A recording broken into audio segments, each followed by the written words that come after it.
CG Sahab, this is a great sort of initiative on the part of Government of India, this Vande Bharat mission. Talk to me a little bit about the logistics, which cities were selected and overall approach. देखिए overall approach was decided between Ministry of External Affairs and our embassy in Washington. And we went through an exercise of knowing who are the people, where are they stranded, what are the geographical locations, what category of people have been stranded. So this went on for some time. We took advantage of the lockdown to make this data available to the policy planners.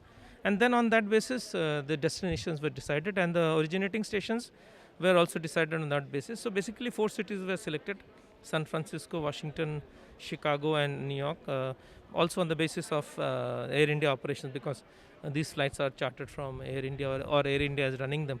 And similarly, destination was decided on the basis of our survey that we did. We had the data, we came to know where are the most people here stranded. On that basis it was done.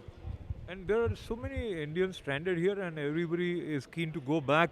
So, what was the criteria, and how they came to know about this initiative? देखिए, people were approaching us from the very beginning.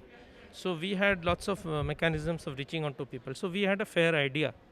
देखिए, जैसे ही lockdown हुआ और फ्लाइटें बंद हो गई, लोग हमारे पास आने लगे, तो और हम लोगों का संपर्क भी है कम्युनिटी के साथ, तो we had a fair idea कि किस तरह के लोग फंस गए थे. और हम लोगों ने जब ये पोर्टल एम्बेसी ने खोला जिसमें रजिस्ट्रेशन का, उसमें डेटा जनरेट हुआ कैसे क्या क्या कैटेगरी के लोग थे. एक्चुअली कंपेलिंग रीजंस से ही जाना चाहिए, इन द सेंस कि इंटरनेशनल ट्रैवल रिस्की है इस वक्त. तो लोगों की जो कुछ नहीं कर पा रहे थे, उनको जाना ही था, अनिवार्य था जाना, वही जा रहे हैं. तो वो डेटा है लोगों का, स्टूडेंट्स का है, आपके बीमार लोगों का है, पेशेंट्स का है, जिनका वीज़ा ख़त्म हो गया, जिनकी नौकरी ख़त्म हो गई, उनको तो जाना ही जाना है. यहाँ पे वो लोग मतलब उनके लिए अब यहाँ पे रहना मुश्किल हो रहा है. लोगों के पास साधन ख़त्म हो गए, पैसे ख़त्म हो गए. तो इन टाइप के लोगों को हमने यहाँ पे कोई पैसेंजर नहीं मिलेगा जो तफरी करने या टूरिज़म करने भारत जा रहा है ना, ऐसा कोई नहीं है. तो हम लोग सब कंपेलिंग रीजंस हैं, और हमारी कोशिश ये भी रही कि फ़्लाइट फुल जाए, क्योंकि ये बहुत खर्चीले फ़्लाइट्स हैं और इवैक्यूएशन फ़्लाइट फुल जानी चाहिए. तो उस लक्ष्य से हमने काम किया.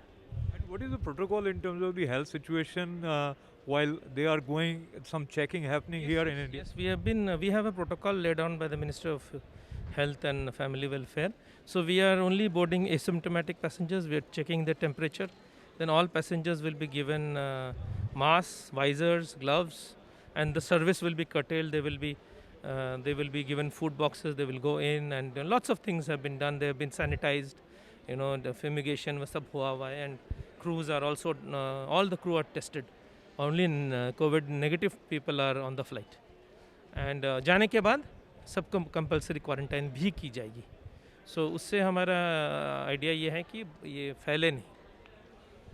I talked to many passengers, and many of them were appreciative. If they called 10 times, they got response 10 times. And so it must have been quite a huge operation on this side of Indian consulate. Yes, it has been a non-stop 24 hours cooperation. We have got on some days more than 2,000 calls and queries. So it has been a gigantic, and we have tried to respond as much as we can. But you have to remember that we are not the airline. So there is a gap between the consulate and the airline. It's logical. So some of the queries that we were not able to answer were pertaining to the airline. But we have been coordinating with Air India. Our staff has gone to their office, and we have tried very hard to work as a team.